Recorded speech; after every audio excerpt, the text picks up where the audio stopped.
I'm assuming, Greg, that you had no trouble accessing the videos, the recordings. No, those all worked great. Thank you. Good. Yeah, those all look really good.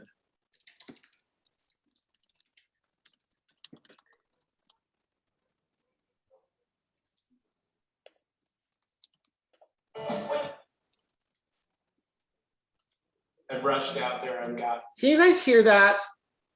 Yes.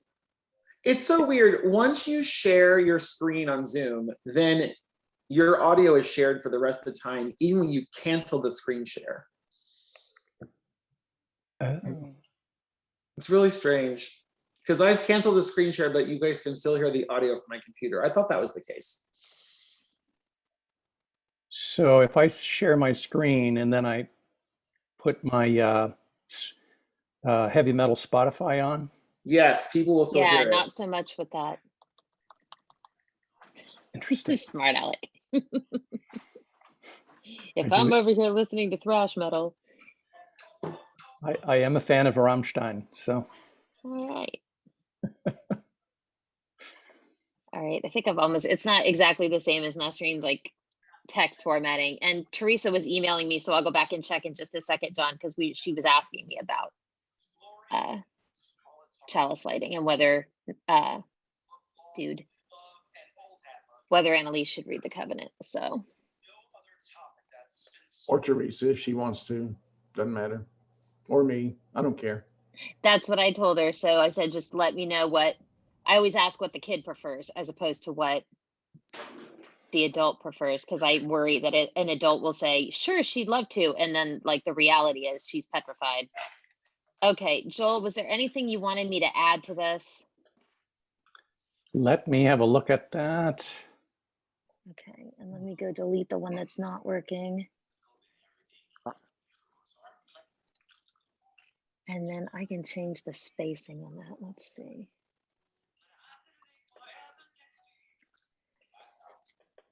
Format, spacing.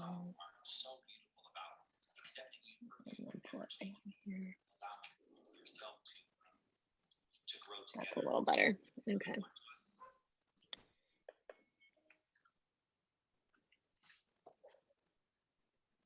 Oops. Hopefully that's all showing, because I know Greg said that sometimes they get cut off, but that looks all right.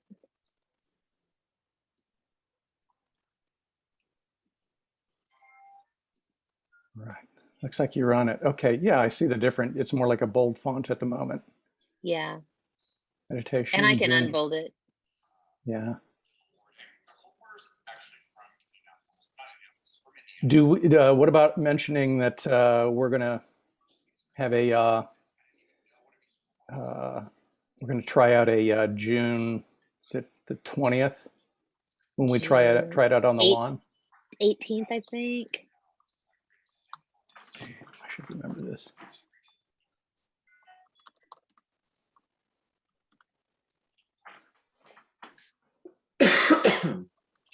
The 20th, yeah.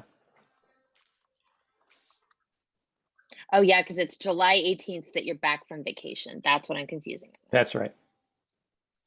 All right, let me take, that's getting big. Let's take the font size down. See, when it's unbolded, it doesn't look like whatever font she was using.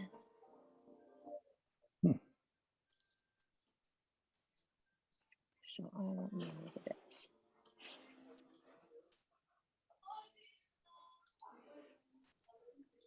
Let's try that. Yeah, it's not the same as hers, but we're just gonna have to sort it out.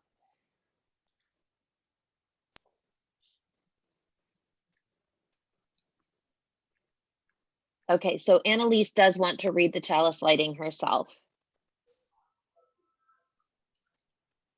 And Okay. I'll And go then- ahead and let them in a second. And then remind them to either turn the video off or to spotlight the chalice. Okay.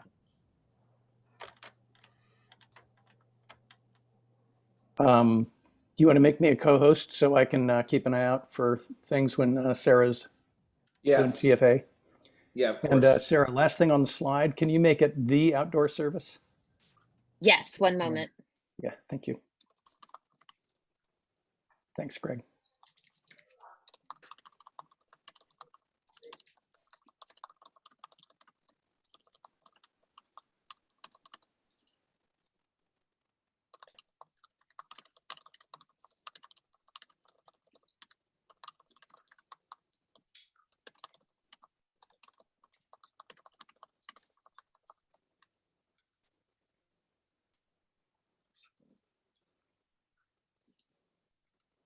Okay. Okay, are we ready to open, guys? Mhm. Okay.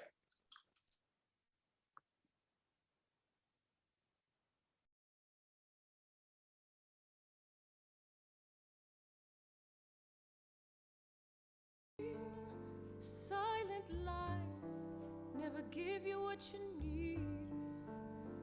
Is there hope for a mother and an elf on speed?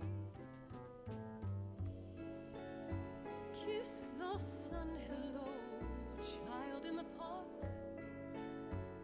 Make your life a loving thing.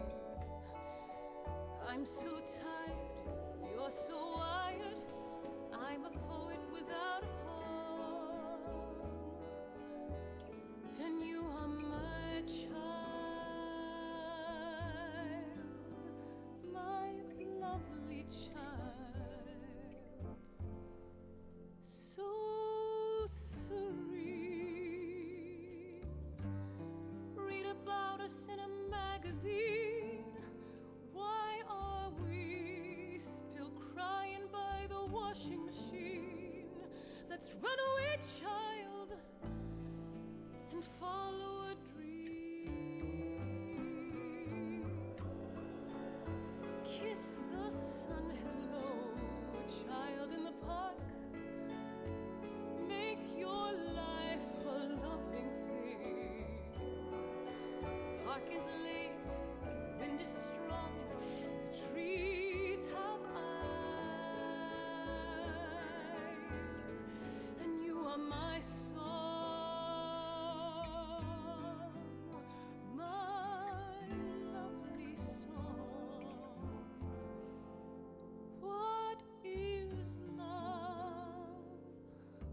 Child, I'm here to stand by you, and you will find your own way hard and true, and I'll find mine, 'cause I'm growing with you. Kiss the sun hello, God and goddess. Make your life a loving thing. And if I smile to reach above the climbing bars,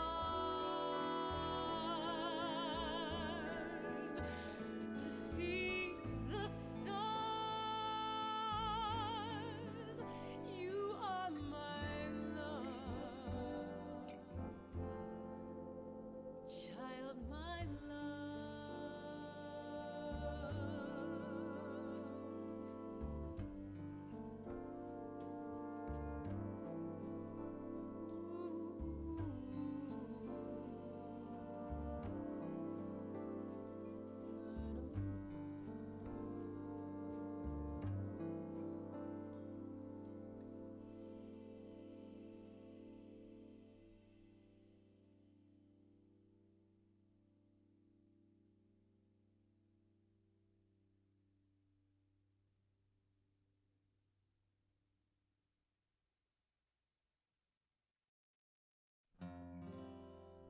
You're a song, you are a day's curious display of endless possibility.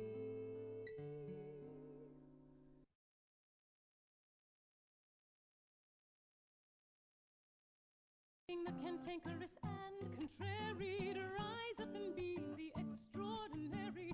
You are wonderful, you.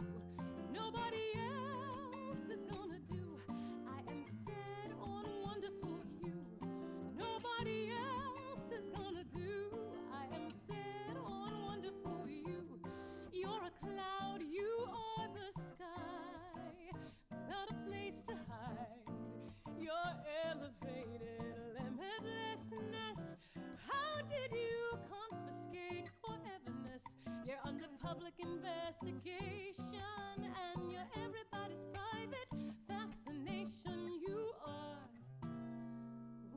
you. Nobody else is gonna do. I am sad on wonder for you. Nobody else is gonna do. I am sad on wonder for you. You always say that life is good, but I know you keep the little hurts inside. Oh, night of love, gravity pulls everybody down. Still I can't help wondering why your feet don't touch the ground. You're positively charming. There's no need to disarm me, for everyone agrees. What we see in you, no comparisons will do. With a very wonderful you, nobody else is gonna.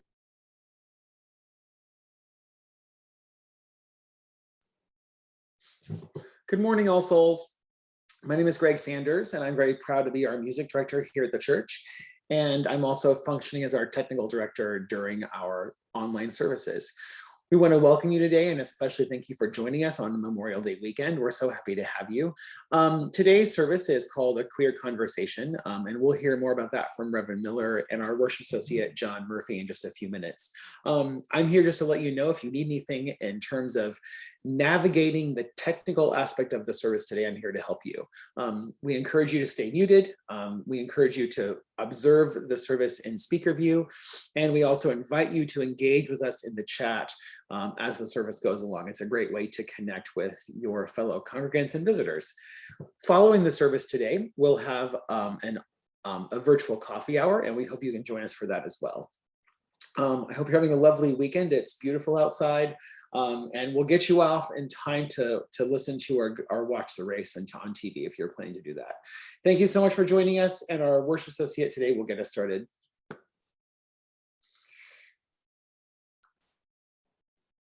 Good morning.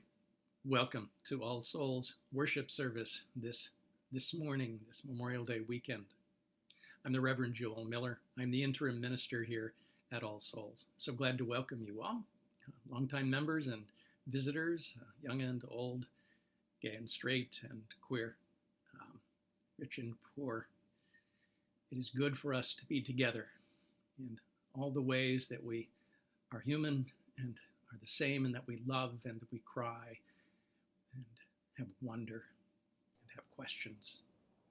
And different too, in the way sometimes that we love specific people, food that we like or dislike, what we believe about religion, about gods or not gods, or who knows, or it is good for us to be together. As I welcome you this morning with these opening words, I want to tell a story. The service today is about what it means to be queer in 2021, as opposed to, say, 1972, when I was first encountering that term. I, in fact, took sex education at church, and I was raised a Unitarian Universalist in Columbus, Ohio. I was from here in Indianapolis. It was an important and very good experience for me. We weren't going to get sex ed in school, not in those days, but I did get it at church. The curriculum we used then was called AYS, meaning About Your Sexuality. Today, we use a revised and updated curriculum called Our Whole Lives, or OWL for short. There are OWL courses and curricula for people of all ages. So if you have the opportunity to take an OWL class, I encourage you to do it.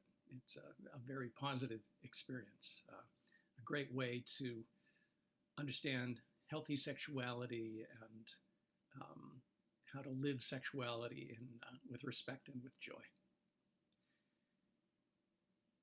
I was serving a congregation some years ago that was beginning to teach OWL again after a pause of a couple of years. And we put out an announcement in the order of service. This Sunday, we began to let everybody know, hey, OWL is going to happen if you would, especially for our middle school youth, if they, this is a great opportunity for them.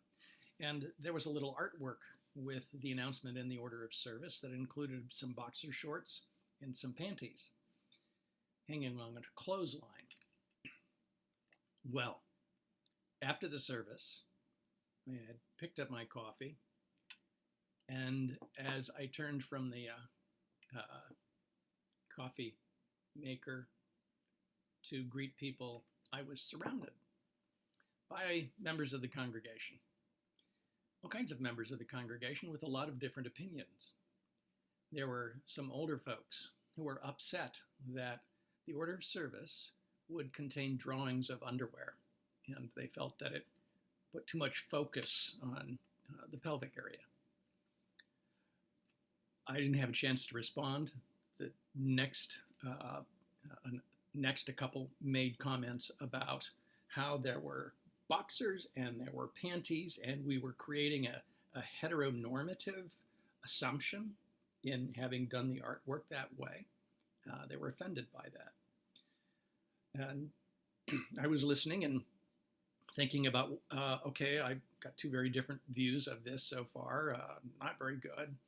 I didn't have much time to think, because then a couple of women in their 30s who had been waiting patiently at this point let me know that they were very upset that here was this this artwork including panties that were looking skimpy and small relative to the boxers, and they were very offended that we were continuing to participate in a culture that expressed appreciation at women whose bodies looked thinner and shaped in a certain way, thereby implying that women who didn't look that way were somehow less. And I could see how any of these concerns were important in some way. And I'm surrounded by these folks, all upset, very different views, wondering, why did we put artwork in there in the first place? Obviously, it got some attention. But before I had a lot of time to even think about that, a youth who had completed OWL a couple of years before had been standing and listening to these concerns. And the youth said to everybody, you know, I've been listening to all of you, and I'm really wondering why you have all assumed that a male would wear the boxers and a female would wear the panties. It's challenging these days to experience all of the change in views and understandings about human sexuality. And I hope today will be helpful in some way in drawing us closer together just in our humanity. Good morning and welcome to All Souls. Good morning. Thank you, Reverend Miller. Let me add my good morning and welcome to you on this All Souls Memorial Weekend. I'm John Murphy, serving today as the worship associate for our virtual service that we continue to offer during the ongoing COVID pandemic. We welcome you and invite you to bring with you this morning your whole self and all of your lived experiences as you join us in worship. In a few minutes, we will light a challenge and recite the words of our covenant, which encapsulates what we are all about. We continually renew our promise to live into our covenant. Simply put, our purpose is to put love into action. We come together to support the difficult task of overcoming fear and hatred with love and understanding. The intriguing title of today's sermon is A Queer Conversation. We will be treated to a discussion between Reverend Joel, his daughter, Susan Miller, and her partner, Holland Reitberg, or Reitberg. I didn't check on the pronunciation. I apologize if I said it wrong. These folks will talk about their experiences of how and what they learned about human sexuality issues and their experiences as coming out as queer people. I invite you now to join in as Annalise Kinslow lights our chalice and recites our covenant.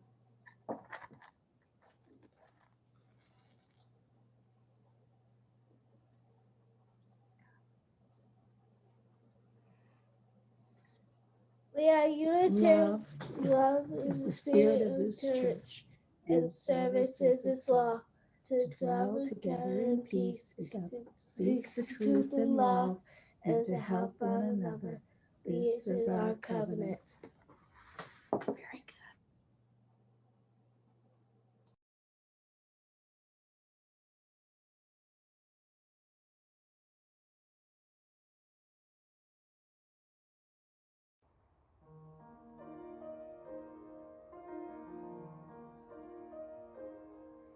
For all that is our life, we sing our thanks and praise.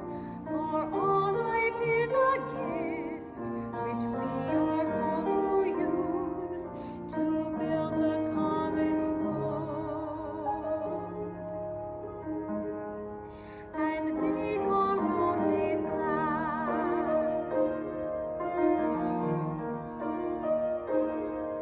For needs each other serve, for services we give, for work and its rewards, for hours of rest and love, we come with praise and thanks. For all that is our life, for sorrow we must bear, for failures, pain, and loss, for each new thing we learn, for fearful hours that pass, we come with praise and thanks. For all that is our life, for all that is our life, we sing our thanks and praise. For all life is a gift which we are called to use to build the common good and make our own days glad.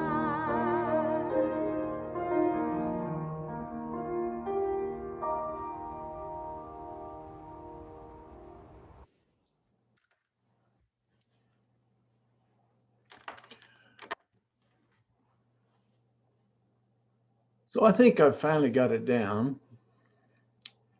LGBTQ,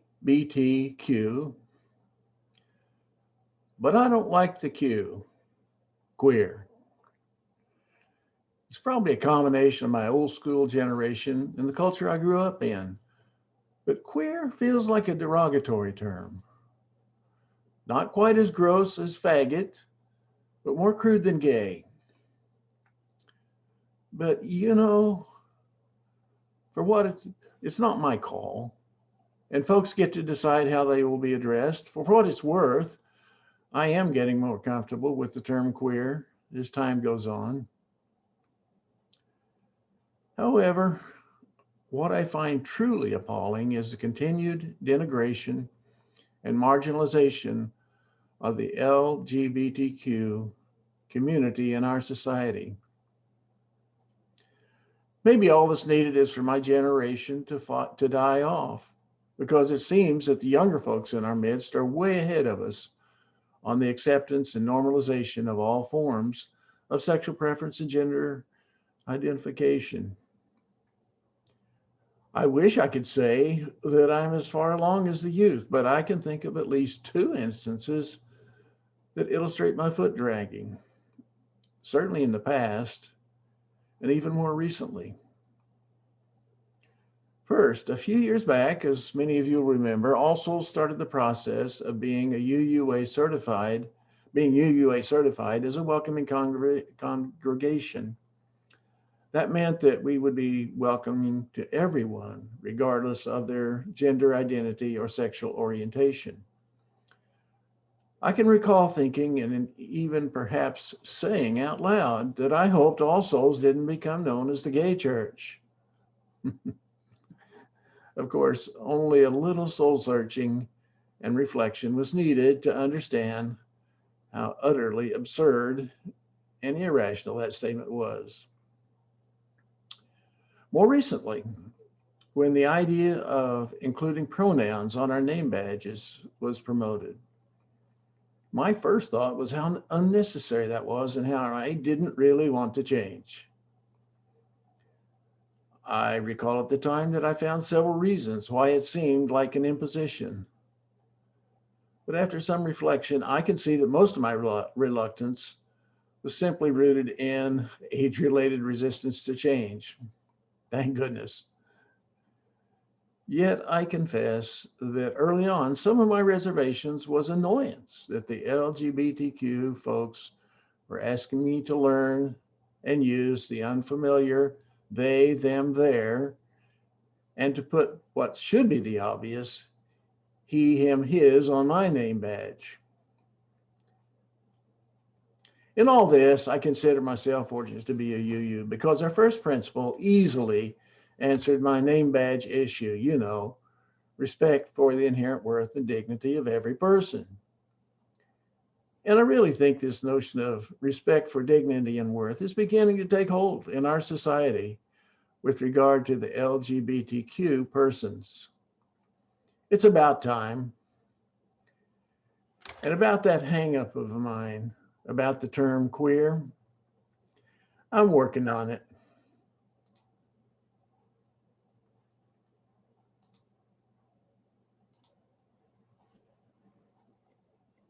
Good morning, everyone. John, I have also had that moment, that jarring moment of realizing that a word has been reclaimed that I had perceived as derogatory or that had been previously used as a mean word. So I thought that was very interesting. And we kind of share a brain because today I'm going to tell our children a story about welcoming. So once upon a time, Unitarian Universalists had an interesting idea. They had been pretty public about saying that they welcomed and supported people who were LGBT for a long time, almost 20 years. And it occurred to them to ask, how was that working out? Did people actually feel welcome? So they asked as many UU people as they could about how it was going. Turns out sometimes it was good and sometimes it was not. While there was a lot of support for LGBT people in UU congregations, there were also people who had some very nasty things to say, things that were untrue, and also just things that were very mean. There were others who were confused or unsure about what they thought, or even just unsure about how to be welcoming. And while there were definitely LGBT ministers out there, very few of them were being called to serve in our churches. When I read that, it was startling to me because my kids have actually grown up with mostly LGBT ministers. I guess that's a pretty new development in Unitarian Universalism. Now, you might think that as long as the minister or the church staff like me and Greg are welcoming, everything will be pretty much okay. But that's not really true. Church is a big word, and it doesn't just mean the Sunday service, which is only one part of life in our congregation. Welcome happens in coffee hour and in faith formation and every other place that any of us are gathered together. As a lot of us know, one bad experience can really stick with you. even if most of your experiences are good. And you might also be listening to me saying LGBT and thinking, aren't you skipping some letters? I'm not, because back in the 1980s, when this story takes place, the UU Church was only really thinking and asking about lesbian, gay, and bisexual people. The report they wrote after they asked all those questions didn't really even mention the T, which stands for transgender, very much at all.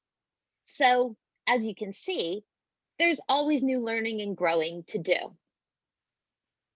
Well, UUs had to figure out how to respond to everything they discovered. And that's why they created this program that John mentioned. They decided to help people with that question of how to be welcoming. So they created something called the Welcoming Congregation Program. And what that means is that if your congregation was willing to do some learning and to make and keep promises, a covenant about how we will be together, then the Unitarian Universalist Association would name you a welcoming congregation. And nowadays, it even says so on the UUA website when people are searching for churches near them. All Souls participated in this program and became a welcoming congregation. See, that's what it looks like when you look us up on the UUA's site. But believe it or not, that was 30 years ago. And while a lot of our churches have now earned welcoming congregation status, most of us haven't renewed it. You know the word renew from library books, right? When we renew a book, we ask to keep it longer because we're still using it. Welcoming congregation status is like that. The UUA asks us to demonstrate that we didn't just get it and say, okay, we're done, that we're still using it, that we're still learning and working every day on being a people of welcome for our LGBTQIA+ friends and neighbors. Any church can just say it's welcoming, but we can do better than that. We can flex our welcoming muscles. We can work out. We can get good at it. Do you like this picture? I do. Nadia is like my life coach for power stances. I'm going to drop a link in the chat that tells you the 5 things we need to do to renew our welcoming congregation status. And believe it or not, we've already done the first one, which is just to get certified as a welcoming congregation in the first place. I hope you'll look at the other 4. I hope you'll get excited about doing these things and that we can all work on them together. Thank you.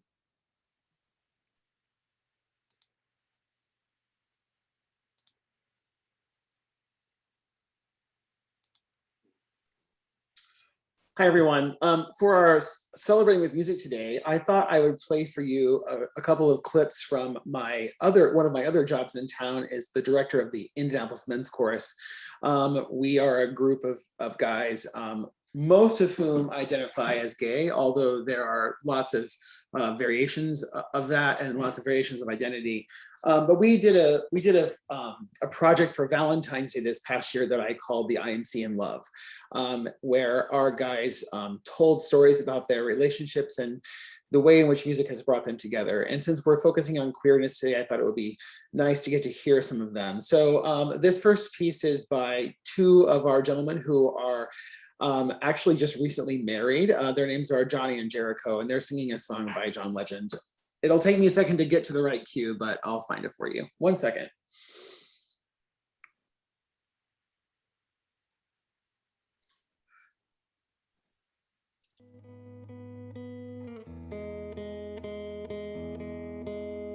Talk, let's have conversations in the dark.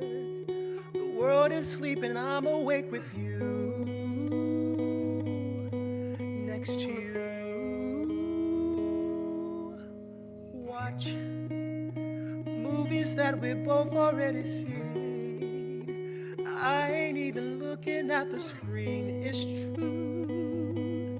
I got my eyes on you, and you say that you're not worthy. and get hung up on your flaws.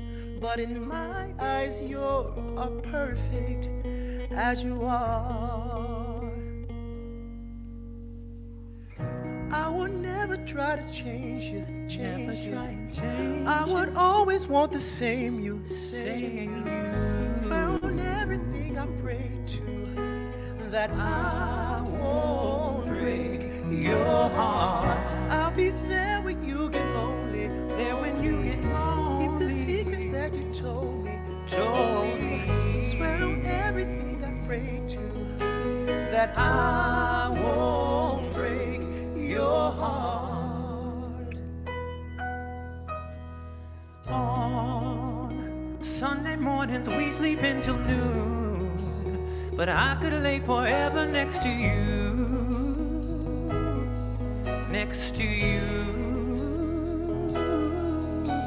And we got places we both gotta be, but there ain't nothing I would rather do than blow up all my plans for you. And you say that you're not worthy and get hung up on your flaws, but in my eyes you are perfect as you are. As you are. I will never try and change you, change you. I would always want the same you, same you. Swear on everything I pray to, that I won't break your heart. I will never try to change you, change you.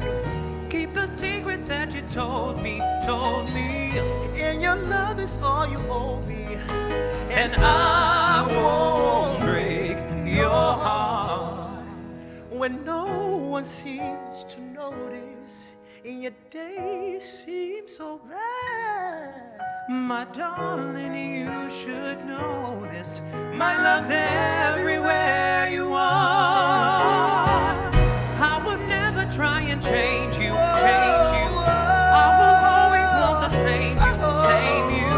I swear on everything I pray to, that I won't break your heart. I'll be there when you get lonely, lonely. Keep the secrets that you told me, and your love is all you want me. That I won't break your heart.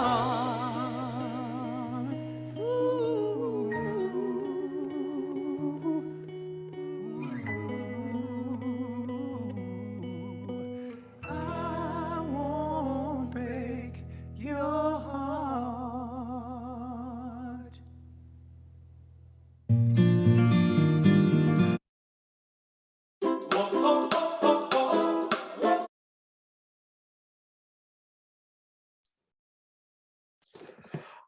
Those guys are super fun and charming and adorable and all those things. So yeah, and normally this is the time of year where the men's chorus comes and sings at the church for a Pride service. So we're looking forward to doing that again next season. I'm going to give us the joys and sorrows today. So sit back and relax. Just a couple of things I want to offer to us today as I think about this time of year.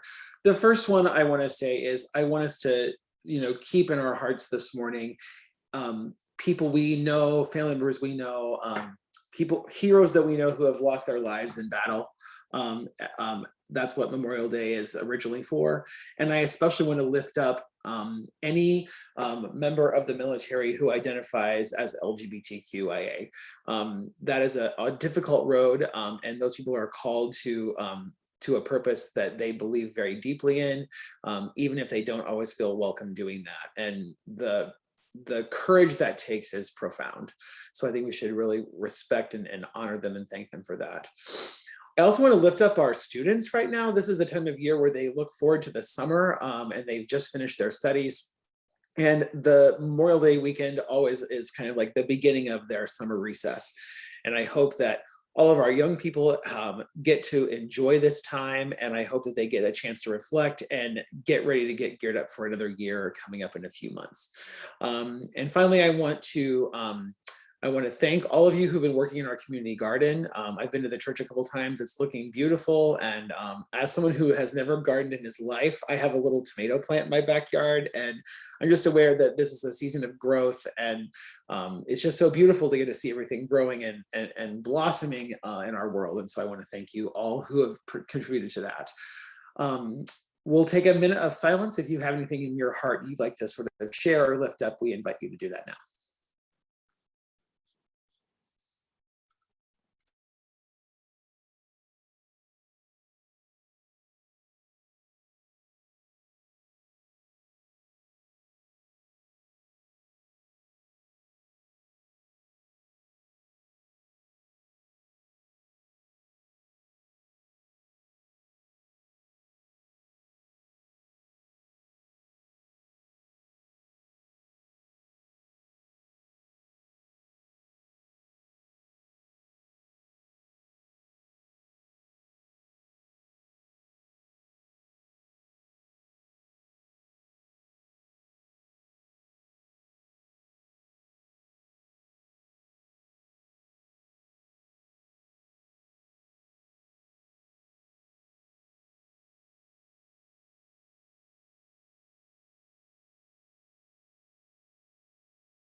In addition to the conversation that we will have you will see shortly between myself, my daughter, and her partner, I want to also acknowledge that this is Memorial Day weekend, and there are those among us, and there are those who came from us over the last century, who served and some who sacrificed.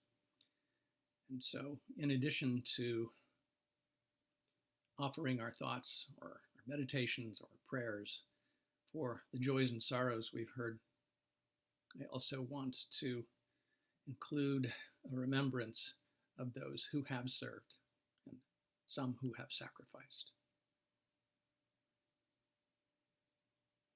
Spirit of life and love, let us sit together as a people with one humanity, people with many differences, but differences that can, and we hope will, bless us all. And may this understanding we have for one another's joys of life and love and sexual expression model also for us how to be good neighbors, how to be good citizens, how to be good citizens of an entire planet.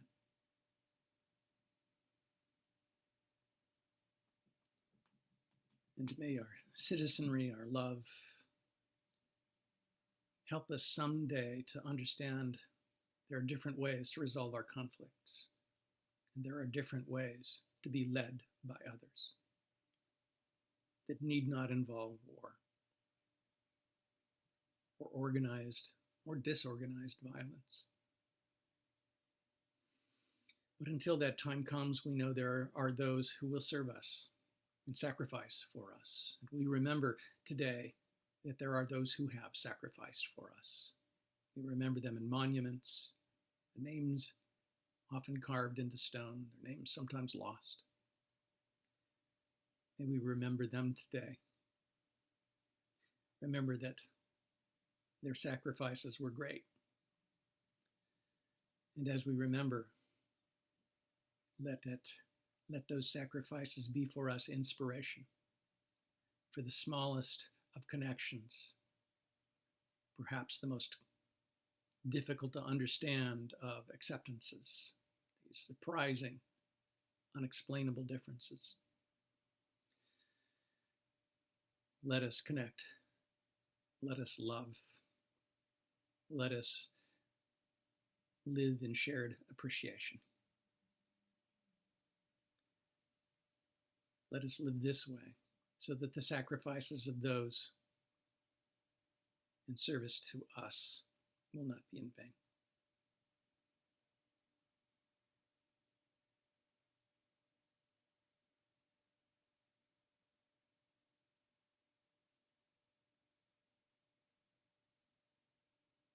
Amen. So be it. Blessed be.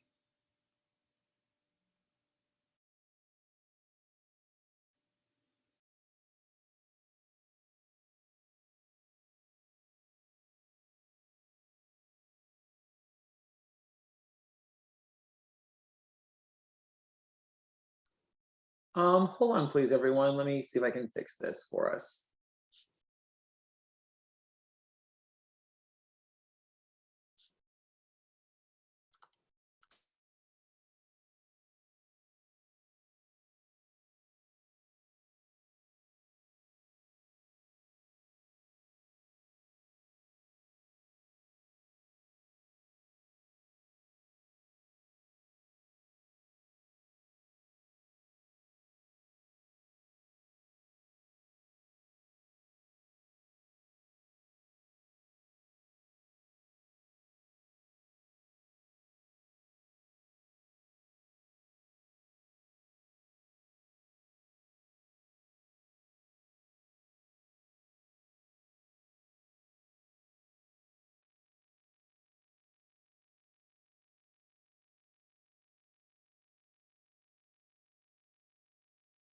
All of you who are watching, I'm Joel Miller. I'm the currently the interim minister at the All Souls Church in Indianapolis, Indiana. And here is waving is my daughter, Susan B. Miller. And with her is her partner, Holland Rietberg. Glad you guys are helping me with a sermon this morning. Of course, glad to help. Yeah, we're sharing the experience this morning of what is it to be gay or queer or somebody who's not straight, I guess, is the way to start that. So I thought I'd start off by talking about, I grew up Unitarian Universalist. And when I was 12, I took what we then called AYS, which is then called About Your Sexuality. We call it OWL now. And there was this one Sunday morning when they were talking about people who are gay or lesbian, people who are straight, and then they had this like continuum. And you could be in the middle, you could be bisexual. And I remember thinking, I'm 12 years old, and I went, oh, that's what I am. Oh, that's great. Okay. Whew. It's great to know it. And so I was really grateful to church. Yeah. I know you took OWL, Susan. I did, yeah. I mean, it was interesting because I was taking OWL kind of at the same exact time I was just starting to take sex ed in school as well. So we did have sex ed in school. And for the most part at school, it was like fine, you know, it wasn't abstinence only by any means, but I do remember it was also very unique, the sex ed I got out of OWL, because it was just so like we could ask anything, we could giggle and it was fine because they recognize that, you know, you're kids, you're learning this stuff, it's kind of funny. And it was like so inclusive of all sexualities. I don't know, I can't remember actually if we talked explicitly about gender, but it was very inclusive of, you know, all sexualities. We did have like a whole conversation about, you know, what it is to be gay, lesbian, bisexual. And it was just very inclusive and accepting. Whereas the sex ed I got at school, I remember distinctly one person teaching the class was very, said some pretty homophobic comments about what sex is supposed to look like and what relationships are supposed to look like. So I think for me growing up, I obviously also grew up UU. So, you know, I was around queer people since the time I was born. You know, most of my best friends' parents are queer. I have a queer dad, you know. It's very, you know, it was very normal for me. And at the same time, I think OWL kind of gave me that chance to really delve a little bit deeper into what queer relationships might look like. And yeah. Holland, you did not grow up Unitarian Universalist. No, I did not. Pretty far from it, actually. I grew up in a Christian Reformed church, which is Protestant in nature, but pretty strictly like Calvinist, if that means anything to anyone. So that was not only my church upbringing and my school upbringing, also like kindergarten through when I graduated high school. Both church and school were in that same Christian Reformed sort of Calvinist vein. That perspective just permeated every single thing that we were taught, pretty much. Yeah, so sex ed definitely looked a little bit different. Didn't really look like much. It was kind of sort of like in stages. Like you started for the first time ever, if your parents hadn't addressed anything with you, learned about it in 5th grade. Just sort of like science, their presentation of science and like mechanics at a very basic level. And then in 8th grade, you sort of started to talk more about like what the sort of emotional relationship, spiritual part of sex looked like. And again, like this is all abstinence only education. There was no real option other than don't do it, but we're going to tell you about it. And this is what you have to look forward to in your straight marriage someday. So if you have sex before marriage, you're damaged. Yeah, pretty Like much. a piece of chewed gum, right? Yeah, I Something mean, gross nobody would want. they did a whole bunch of like sort of practical metaphors where they would have us all like, I don't know, take a bite out of an apple and be like, this is your sexuality, like after we've all done this, and say like, now look what you have left to give to your future spouse if you've passed it around to everyone and let them take a bite out of it. So, but then as soon as you're married, you have to flip that switch in your brain and your heart and be like, okay, now this is something like, Now it's not an apple anymore. yeah, it's something like I can do, and it's supposed to be really like important and like special with my partner, but like up until this point, I've had to really avoid it. And if I did it, I would have to feel a lot of like shame and guilt about it. But now it's fine and it's good because we're married. Coming out is must have been a different experience. So for me, for example, I kind of have an unusual situation where I really wasn't in the closet, because once I knew what I was in my Unitarian Universalist church and I was fine. And so I didn't think much about it. And when I got older, I had boyfriends and I had girlfriends, and that's just what I did. But then later in college, after I had dated a guy and then was dating a woman, all the gay people I'd been hanging out with shunned me. And after a couple of years, I realized that it was not okay to be bisexual. You had to be gay or you had to be straight. And if you were bisexual, you were being dishonest and causing harm to the lesbian and gay movement. And I really didn't have anywhere else to go. So I went into the closet as a young adult, into the closet. I was never in it before. I didn't come out really until the New York Times had an article saying, well, bisexual men don't exist. I'm like, oh, the hell they don't. Here's one. And if you've got one example of it, you know, the science is bad. So I think it wasn't too long after that I came out to my family. Mm-hmm. Yeah. So, and it was interesting that it was actually when I came out, it was at church, it was the straight folks who were most comfortable. They're like, oh, we're glad you did. You know, we're happy for you, which was really nice. It's interesting how I feel like sometimes a community's trauma can cause it to traumatize itself.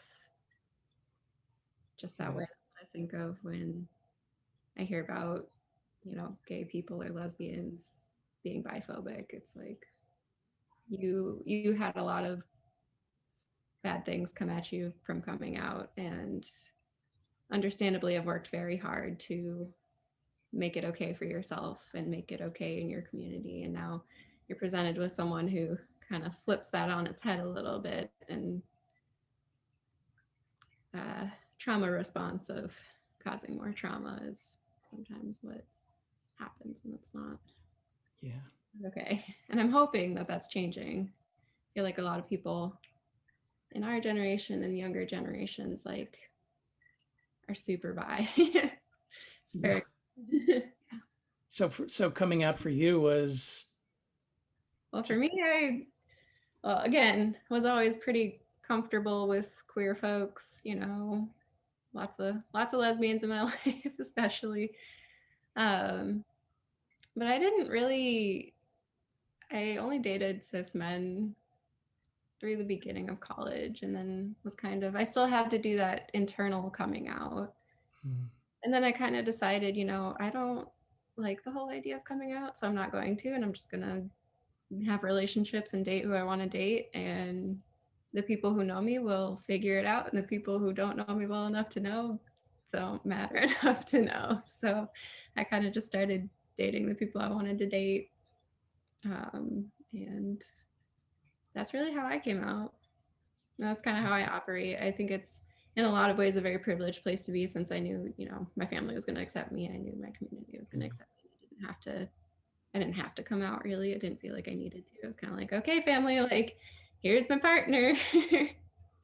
And I wasn't super worried about any issues. So yeah, and in like normal life, again, if I meet somebody, I think I'm fairly queer presenting, so I think a lot of people kind of default to using partner or girlfriend or what, even though that's not the case. But I don't really have to come out a lot, and when I do, I kind of like let people figure it out on their own.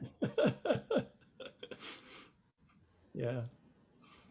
Must have been a very different experience for you then, Holland. I did not have any examples of queer people, period, until I probably was just barely into high school is when I even like found out that queer people existed. And there was one out queer person, obviously, in my high school, and they eventually transferred because I'm sure our school sort of was an unbearable place for them to exist. And yeah, so I was 21 years old when I first came out. So plot, I guess, spoiler alert, like I've had to sort of come out twice. More than that in actuality, but like two big identities worth coming out. So first as queer and second as a non-binary trans person. So my queer sexuality coming out was when I was 21 years old. I was about to graduate from college, and I think I had been, you know, like building for quite a while over the period of time that I realized that queer people existed, and then coming to terms with, oh, I am one of those queer people who exist.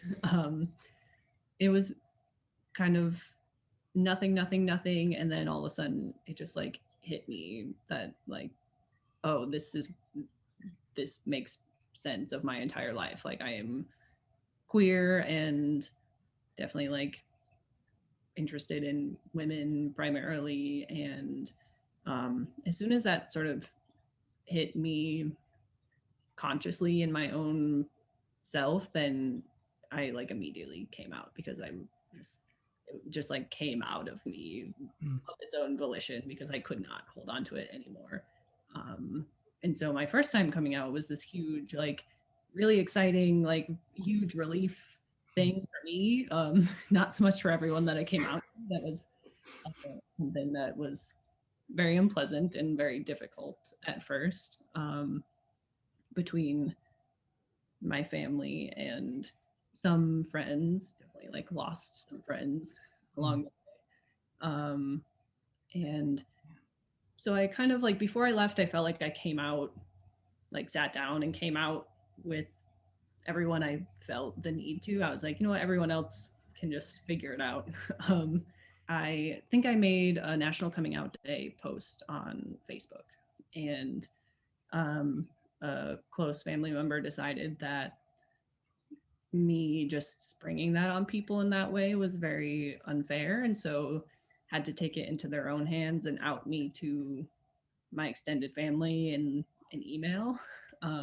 So that was sort of a coming out that was like taken away from me.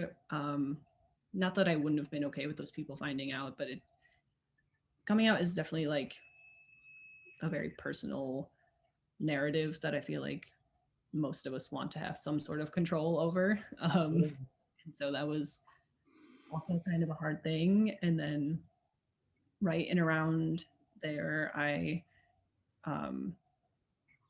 in having moved to a new place, like met a bunch of transgender people who quickly became my friends. And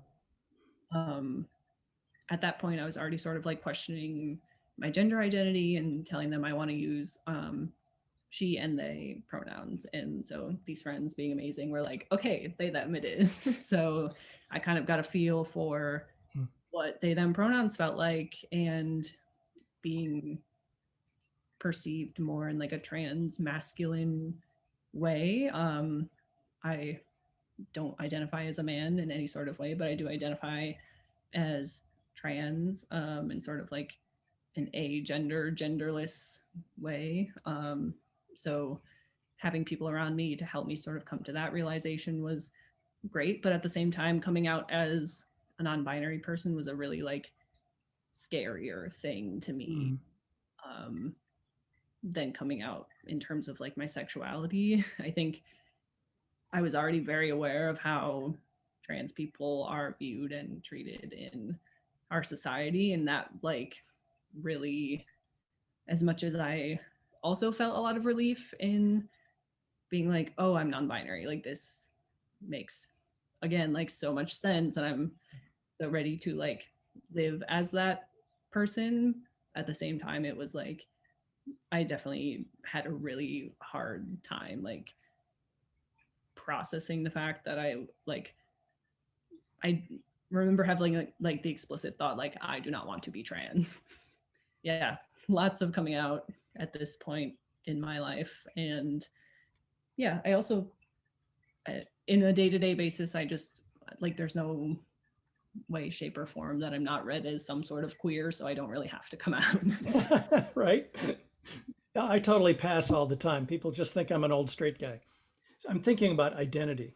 I mean, my identity, my actual identity, I'm not transgender because I'm very comfortable in this male body. I feel very at home in that. And I'm a man, comfortable in that. I'm bisexual. I'm Unitarian Universalist. That's important to me. So, you know, I guess those are some of my identities.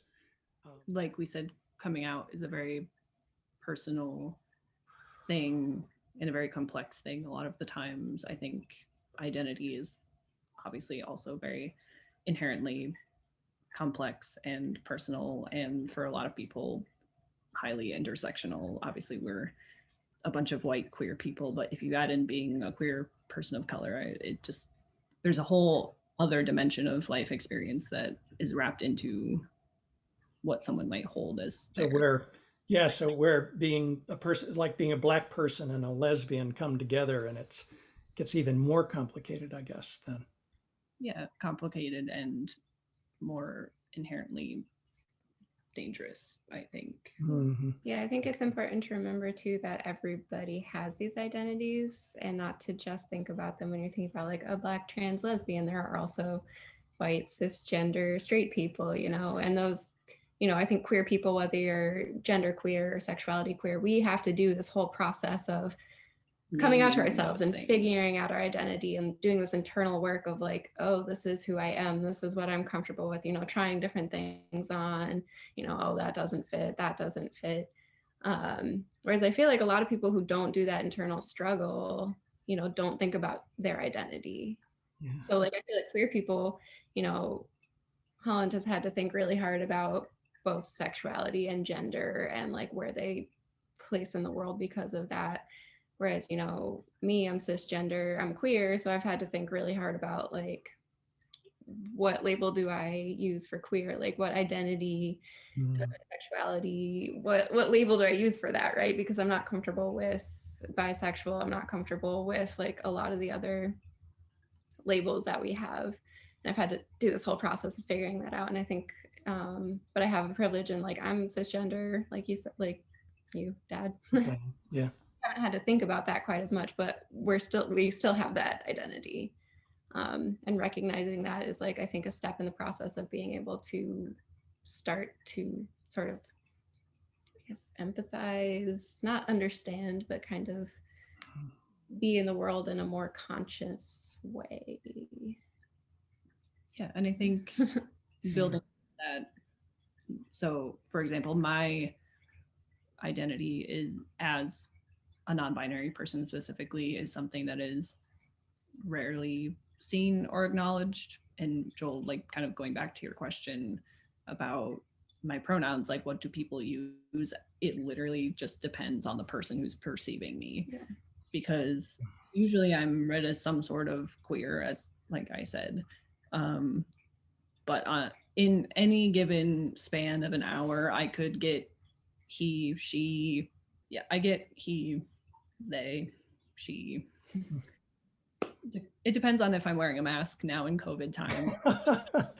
Yeah. Mask on, to be honest, because I'm a pretty like tall human. But So Susan, you grew up Unitarian Universalist. Spiritually, how did that feel for you, especially around being queer? Yeah, I think kind of similar to what you said.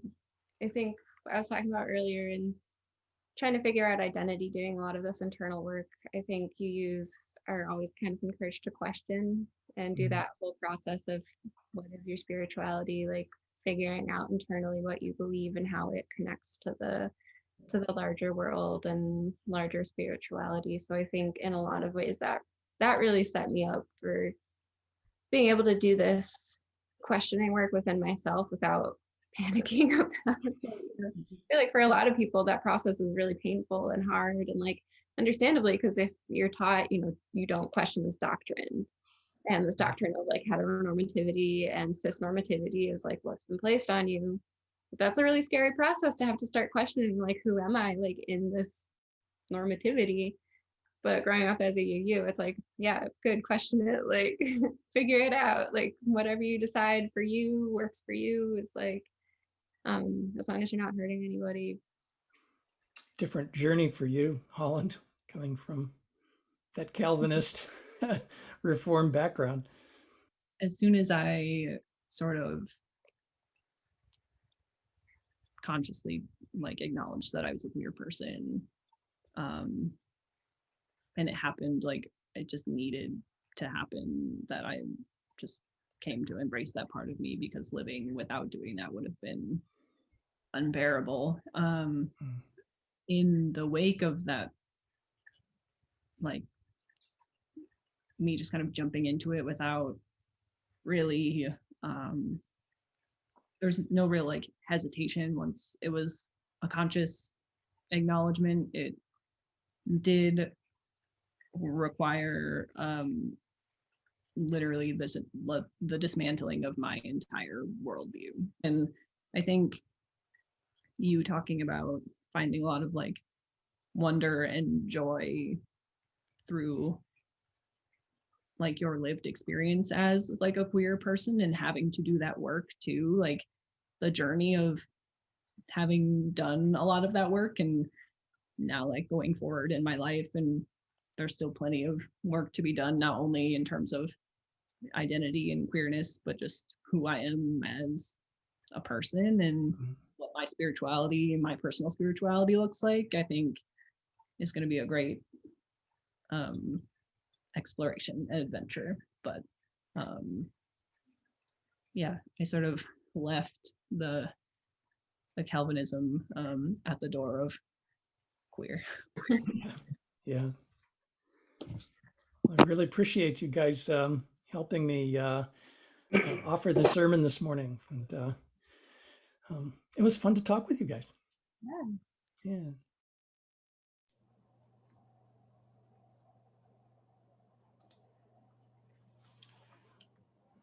Well, thanks, Reverend Joel, Susan, and Holland, for that intriguing and enlightening conversation. Today's offering will be shared with the UU Holding India program. This UU-sponsored group provides aid for humanitarian initiatives and social enterprises that advance the prosperity of all of India's people. As you might imagine, currently the Holding India efforts are directed towards the COVID-19 crisis, which is literally shredding India's society today. So thank you for your generosity in supporting the mission of All Souls and also the life-saving work of the Holding India program. The link for your donations will be shown in the chat, and I encourage you to give generously.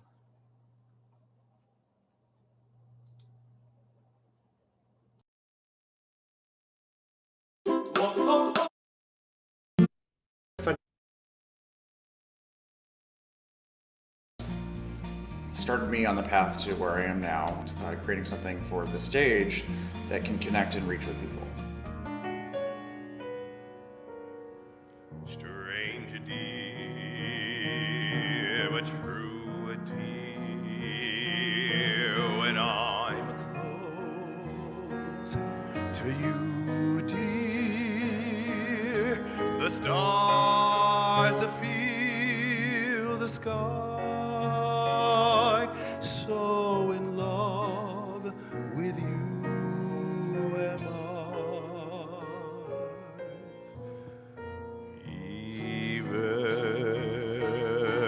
without you, my arms are full about you. You know, darling, why so in love with you am I.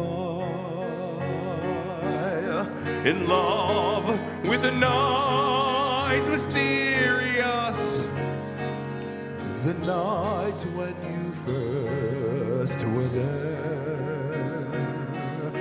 In love with my joy delirious, when I knew that you could care. So haunt me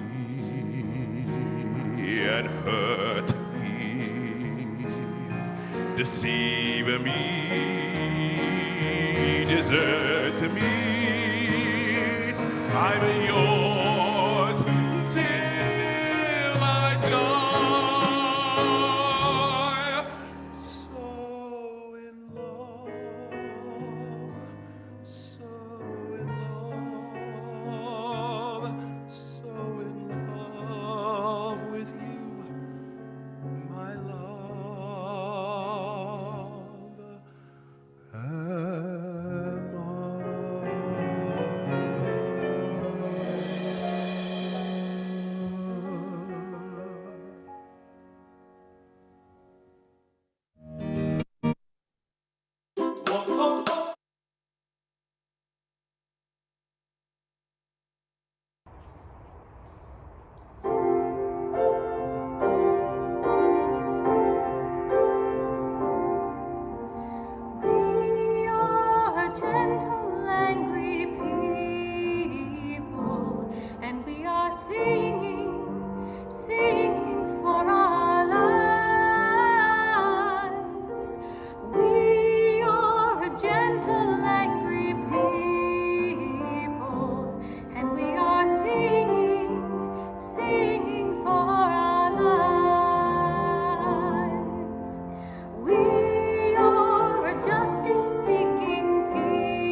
Thank you, All Souls, for caring for my family this morning, caring for many families this morning. We live in a world filled with beauty and sometimes forget in our fears about our own lives, the lives of those we love, that the lives of others are deeply entwined with ours. The world of love, the world of mutual compassion we dream of can seem so far away. We will create that world by being with one another, gently, compassionately, fiercely, courageously.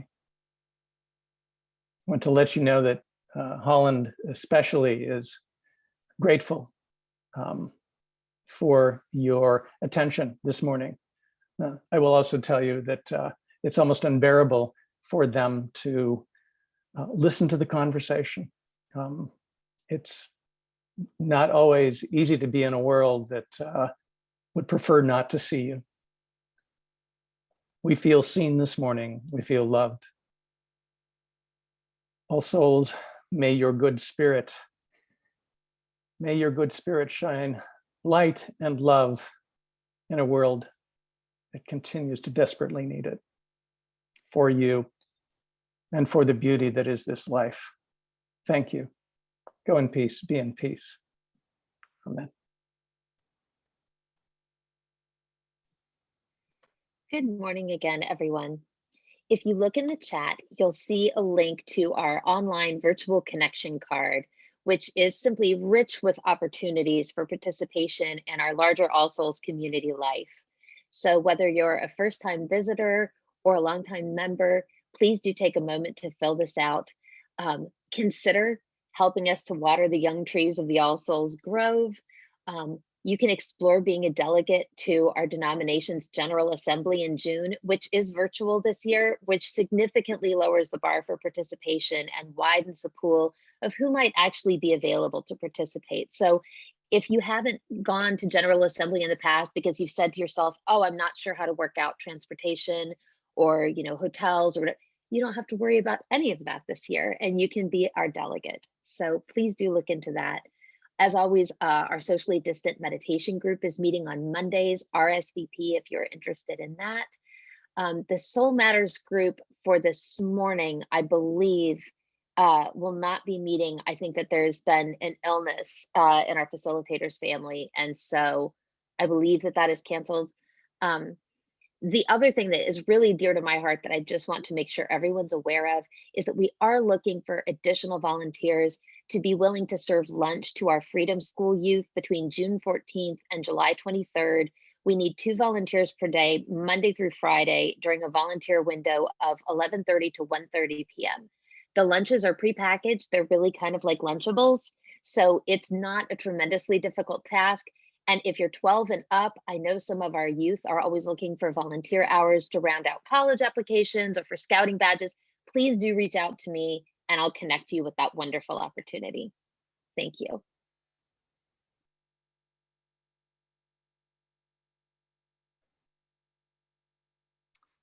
Some additional announcements. Meditation group meets on Monday nights. You can find more information on the All Souls website, allsoulsindy.org.